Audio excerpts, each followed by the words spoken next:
আল্লাহর বান্দা গরিব যুবক সন্তান মানুষের বাড়ি কাজ করে যা পায় তা দিয়া সংসার চালা।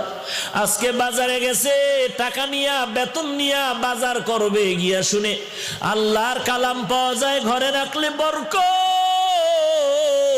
আল্লাহর কালাম কোথায় বলে অমুক লাইব্রেরিতে যাও গিয়া বলে ভাই এমন একটা কালাম আমি চিনি না, ঘরে রাখলে নাকি বরকত হয়। বলে হ্যাঁ। বলে না আমার একটা কালাম দেও। আল্লাহর কালাম টাকা দিয়া কিনিয়া বান্দায় মাথায় নিছে। বলে এটা নিচে রাখবা না, মাথার উপরে সম্মানে রাখবা। আল্লাহর বান্দা মূর্খ মানুষ, আল্লাহর কোরআন সম্পর্কে কোনো ধারণা নাই। এতটুকু জানছে এটা সম্মানের কিতাব, এটা নিচু জায়গায় রাখবা না। আল্লাহর বান্দা কোরআন মাথায় নিয়ে বাড়িতে রওনা।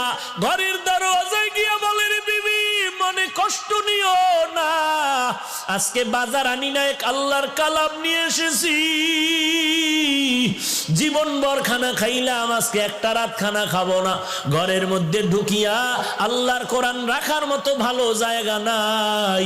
বলে স্ত্রীটা উঁচা জায়গায় রাখতে হবে, ছোট জায়গায় নিচে করা যাবে না।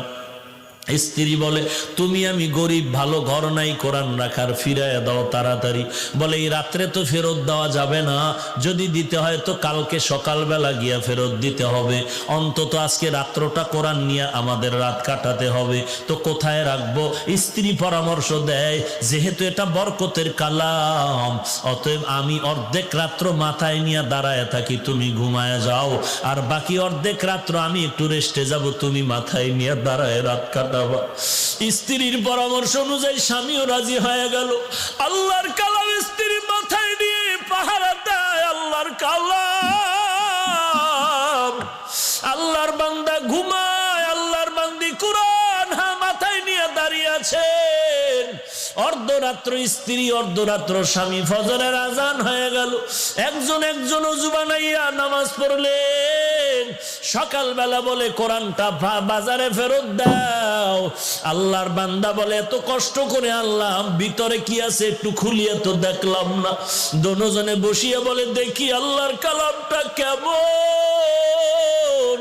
আল্লাহর বান্দার বান্দি দোনোজনে কোরআন খুলিয়া পৃষ্ঠা উল্টায় আর বলে হাযা কালামু রাব্বি, এটাই কি আমার মালিকের কালাম, এটাই কি আল্লাহর কথা।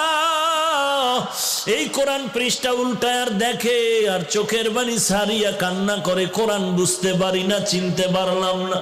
আল্লাহ বলেন বান্দা আমার কোরআনের যারা সম্মান করছে আমি তোদের সম্মান বাড়ায় দিব।